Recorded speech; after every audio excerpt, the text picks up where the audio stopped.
and a lot of men would find irresistible. He looked past her, through her. He wasn't interested in a quick fling with a social diva. Experience had taught him to stick with his own kind. The women he'd been with tended to be members of the intelligence community or in the military. They understood his life and expected nothing more than a shared night or two, a body to warm their bed. Civilian women tended to look into the future after they had sex, and dealing with their misplaced expectations took time and patience he didn't have to spare. His earpiece went off. The package was in his limo, heading to the plaza. "Thanks, Tiny," he said into a small transmitter on his wrist. The ambassador had been receiving death threats, which was how Smith had ended up in a tuxedo at the party. As he scanned the crowd, he didn't expect trouble. The place was crawling with his men. He knew and trusted them all, having handpicked them out of elite military corps. Black Watch was the only place he knew of where former Rangers, Marines, and Navy SEALs could work together without throwing punches. If something went down tonight, they'd work together and do their damnedest to protect the ambassador. Except Smith wasn't worried because he knew something no one else did. The man after the ambassador had been killed about 5 hours ago in a deserted outpost in his native country. Smith had been tipped off by an old friend of his, and considering the source, he was confident the intel was solid. It didn't mean the ambassador was out of the woods, as assassins could be easily replaced, but it decreased the odds of trouble on this particular evening. Despite the reduced level of threat, Smith wasn't any less alert. He knew where all the bodies in the ballroom were, in what patterns they were moving, how they were entering and exiting the space. Even the best intelligence in the world wasn't going to change the accuracy of his peripheral vision or his rapid assimilation of information.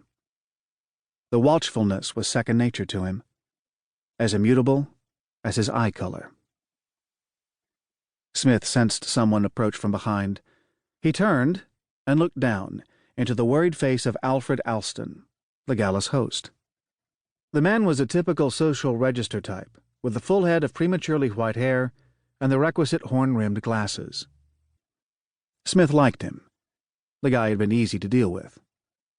"I'm terribly sorry to intrude, but have you seen my wife?" There was a slight English cadence to his vowels, no doubt left over from when his family had crossed the Atlantic, back in 1630. Smith shook his head. "She should have been here quite some time ago. She would hate to miss the ambassador's entrance." Alston's thin fingers came up and fiddled with his bow tie. "Although I'm sure she'll turn up." The strain around the man's eyes was more truthful than his words. "You want me to send one of my men over to your place?" Because Alston had been such a good sport, Smith wouldn't have minded the extra effort. Besides, it wouldn't take long. His boys had a way of getting through traffic that made NYC taxi drivers look like they were from the Amish country. Alston offered a worried smile. "Thank you. That's very kind, but, I wouldn't want to trouble you." "Let me know if you change your mind. The ambassador's on time, by the way." "I'm glad you're here. Kurt Thorndyke was right. You put a man's mind at ease." Smith resumed looking around the room. In another 20 minutes the ambassador would show up. There'd be the requisite photographs and genuflecting, and then dinner would be— Smith's eyes caught on something. Or someone, rather. He stared through the crowd at a blonde woman who had just arrived.